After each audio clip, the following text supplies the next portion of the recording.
Hello, hello, salut, salut à tous. J'espère que vous allez super bien aujourd'hui. Quant à moi, ça va. C'est toujours la même chose, hein. Donc, aujourd'hui, je n'étais pas censé faire une vidéo aujourd'hui, mais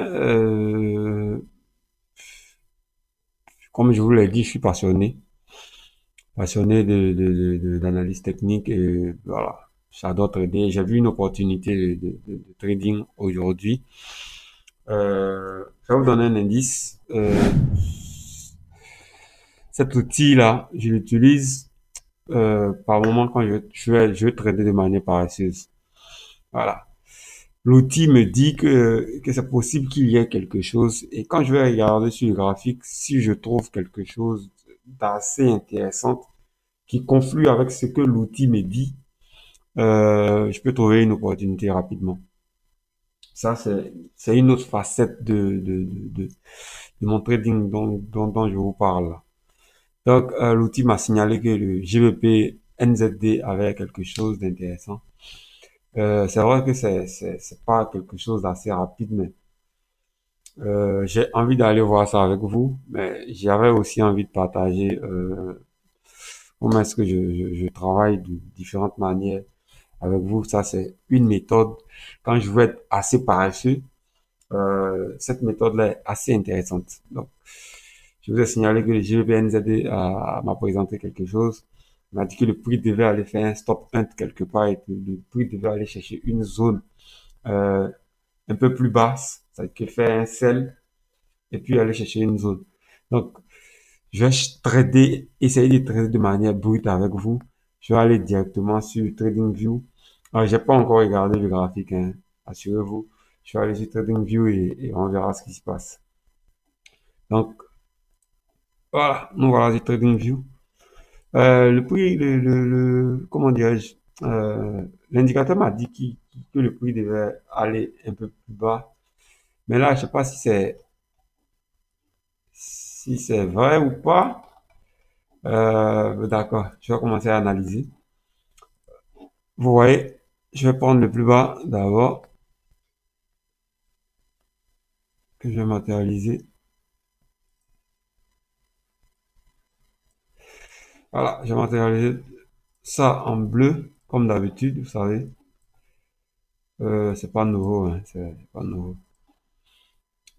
Donc, hop, je vais matérialiser le plus haut, comme ça. Ok, et je vois une zone assez rapidement. Je vois une zone assez rapidement que j'ai tracé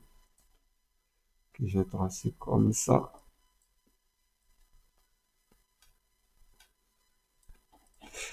Et voilà, vous pouvez voir avec moi, hein. Vous pouvez voir avec moi ce que le prix est dans une sorte de fourchette, mais il est un peu en tendance, mais une tendance un peu stagnante. Donc, on va essayer de mieux décortiquer ça. Donc, je poursuis mon analyse pour vous montrer un peu le cheminement du prix. Je- j'ai bien envie de tracer une trendline là, pour vous montrer ce que le prix était en train de faire. Voilà. Ouais, le prix, il était en train de faire une hausse à partir de là, impulsion, retracement, impulsion, retracement, voilà, vraie impulsion, retracement. Donc, si on peut voir avec, vous pouvez voir avec moi, le prix à partir de là, il a fait une impulsion, il a fait un retracement, pas profond, mais je pense qu'on peut considérer ce retracement, ce creux-là comme une impulsion retracement. Donc, finalement, il est parti jusqu'ici et il a touché la zone et il a commencé à descendre. Ici, je pense qu'il a cassé ce creux, il a cassé ce creux, nous signalant effectivement que le prix va potentiellement chercher une baisse. Mais c'est pas vraiment clair, c'est pas quelque chose sur, c'est pas une chose sur laquelle on peut s'appuyer pour prendre une décision. Donc, je vais pousser un peu. Ici, je vois que je peux encore tracer une trendline. Je vois que je peux tracer encore. une trendline baissière. Ah, c'est pas forcément nécessaire, mais je pense que ça a une certaine utilité. Vous pouvez voir avec moi. Et donc, vous voyez, impulsion, il a cassé, et il est potentiellement en train de chercher à aller en haut. Mais comment est-ce qu'il va aller en haut? Mon indicateur m'a signalé que le prix devait descendre avant de remonter. Je vais voir si c'est vrai. Voilà, je ne traite pas avec les signaux de l'indicateur, mais l'indicateur, il est tellement précis souvent que j'ai tendance à l'utiliser. Et donc, on va poursuivre. Je pense pas qu'il soit encore possible de tracer une zone ici en daily. Donc, je vais descendre en H4. Voilà ce qui est fait. Euh, je vois automatiquement quelque chose que je peux tracer ici. Je vois que je peux tracer une trendline. Ah, je vois que je peux tracer une trendline ici. Assez banalement, hein. Voilà. Je vois aussi que je peux aussi faire une analyse encore, hein, à partir d'ici. Essaye de faire une analyse H4 à partir de ce mouvement, hein, de là où est-ce que le pouce se situe, de là à ici, je peux essayer. Je vais tracer cette zone. Je vous ai toujours dit que le H4, je le mets toujours en gris. Voilà, qui est fait. Je peux tracer encore cette zone. Ok. Encore est-il possible de tracer une autre zone quelque part? Possible, mais euh, un peu difficile. Ici peut-être. Oui, ici peut-être. Ici peut-être je peux tracer une zone. Mais une toute petite zone. Je vais essayer de voir la zone euh, en H1. Ah, je pense que c'est une sorte de ligne de coup que je peux tracer parce que je vois quelque chose d'assez intéressant. Je vais prendre ça comme ça.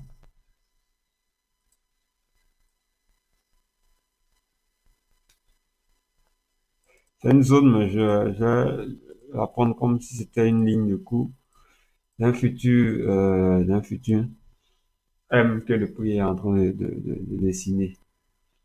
Et je vais essayer de revenir en daily vous montrer quelque chose que j'avais vu. J'aurais dû vous montrer ça rapidement. Il y a possibilité il y a, le prix nous montre ici un bel épaule, tête épaule. Euh, donc, vous voyez que il y a bien quelque chose d'intéressant. Mais jusque-là, on n'est pas encore fixé sur le prix et il va potentiellement descendre ou il va aller à la hausse. Donc, mais on retient que le prix, il a une belle figure chartiste en daily ici, qui est censé être plus puissant que la figure chartiste en H4 qui n'a même pas encore fini de dessiner, il est en train de le dessiner. Donc, je vais repartir en H4. Voilà. En H4, qu'est-ce que je peux bien voir ici? Je peux bien voir ici que, bon, c'est difficile, mais ici, j'ai tracé la petite zone juste parce qu'elle m'a dit quelque chose, mais je vais l'enlever pour pas vous embrouiller. Donc, je vais descendre en H1. Je vais continuer, je vois pas grand-chose. Je vois pas grand-chose. Je vais descendre en M15. Par contre, ici, il me semble que je peux tracer quelque chose là. Quelque chose d'assez intéressant. Il me semble que je peux tracer ça.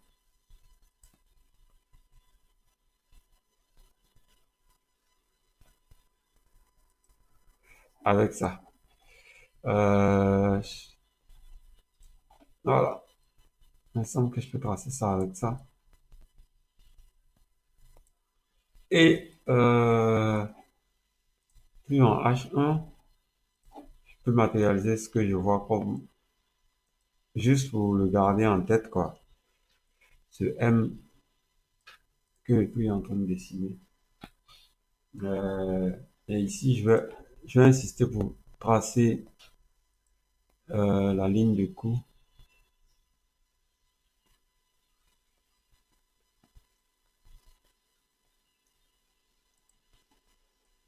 Voilà. Potentiellement, hein, je le garde potentiellement. Donc, vous pouvez voir avec moi que le prix, il est en train de faire il a fait une sorte de figure ici, un canal ascendant. Si on descend à M15, vous voyez quelque chose, vous verrez que voilà. Le canal ascendant, il s'est fait un peu casser. Il s'est fait un peu casser et je vais essayer d'élargir. Et vous voyez quelque chose d'intéressant avec moi. Je le fais en direct, hein, vous voyez cette bougie baissière. Le canal a été cassé légèrement maintenant.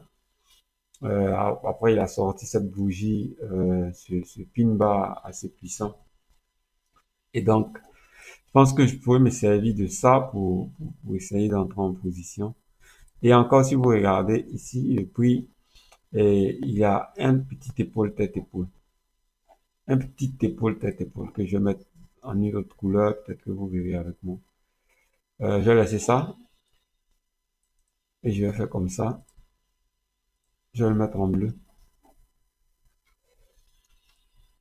Je vais le mettre en bleu. Voilà.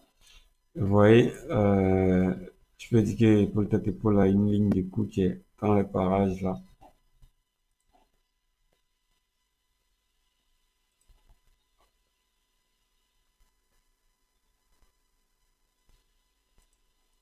Dans les parages. Donc, ce que je peux faire ici, c'est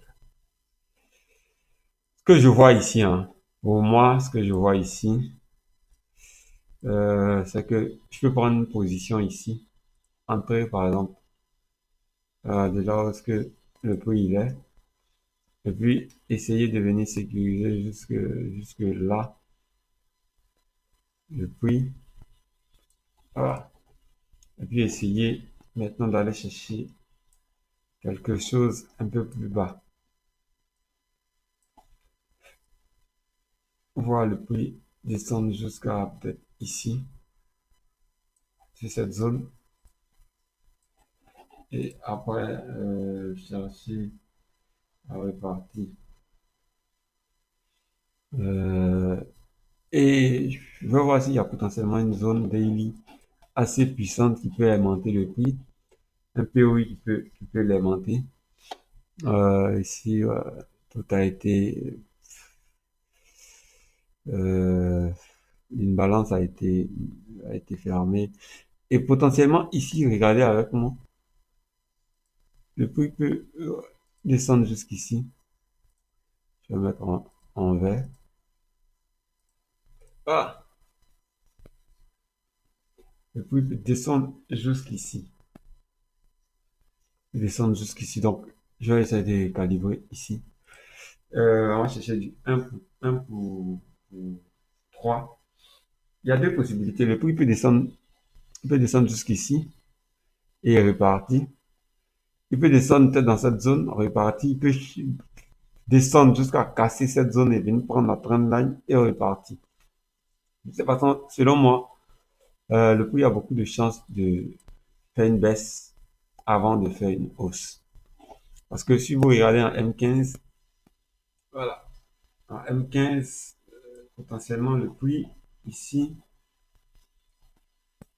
il va chercher à descendre. Il a fait une bougie ici baissière qui n'a pas répondu.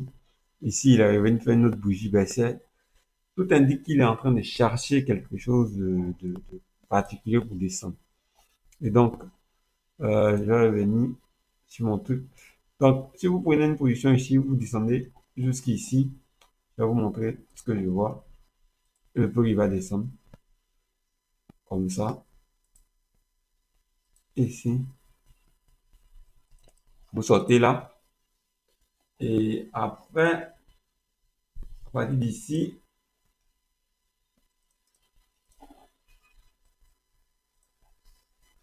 voilà, Je vais chercher une autre confirmation.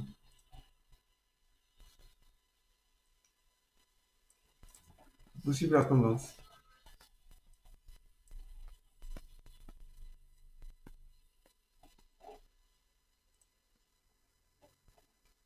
Je vous assure, c'est que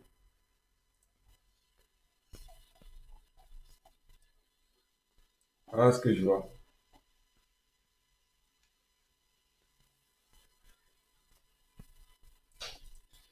Voilà ce que je vois. Et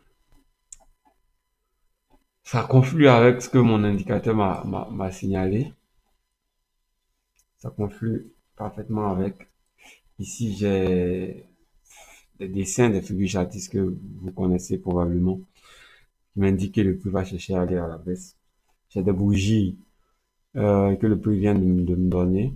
Et là, après cette vidéo, je prends tout de suite une position. Je vais calculer mon risque. Je vais prendre la position. Et je vais essayer de mettre le stop loss juste au-dessus de la ligne de coude de l'épaule tête épaule ici. Ici, comme je l'ai fait, elle peut chercher à atteindre ce niveau. Une fois atteint ce niveau, je vais sortir, chercher une autre confirmation. Si j'en ai une ici, je vais prendre pour aller chercher les plus hauts. Si j'ai pas une, parce que ça, c'est une zone, c'est un POI daily qui est très puissant. Euh, c'est potentiellement ici que je vais chercher à rentrer. Mais si le prix casse et qu'il persiste à descendre, à partir d'atteindre là, je vais chercher une autre confirmation encore, chercher à rentrer. Donc, c'est ce que je vois sur cette paire. Sur ce, merci beaucoup. On voit qu'ici, on a deux confirmations, hein. Un M, un joli M des épaules, tête épaule ici. Et encore un triangle ascendant. Donc, vous voyez que j'ai beaucoup de raisons de dire que, ou bien que mon indicateur avait vraiment raison. Et j'ai assez duré la vidéo, a mis assez de temps. Mais je voulais vous montrer ça. Ce sont un peu mes techniques que je vous montre, hein. Voilà. C'est un peu mes techniques de trading que je vous montre. Moi, je suis un trader un peu hybride. Je fais un peu de tout. Je mélange un peu tout. Euh, du moment, du moment que j'arrive à comprendre ce que le marché me montre, voilà, je peux trader, je peux faire du SMC, je peux faire voilà, du BTMM ou voilà, du price action que j'affectionne beaucoup. Voilà, je peux faire un peu tout. Si bien que n'importe quel marché, j'arrive à le décrypter facilement. Vous pouvez voir avec moi hein, sans vouloir me truc, mais regardez bien la vidéo et vous comprenez qu'il y a une opportunité ici. Vous voyez, le prix, il va chercher à descendre. Donc, abonnez-vous, likez et merci beaucoup d'avoir suivi la vidéo. À bientôt. Merci beaucoup.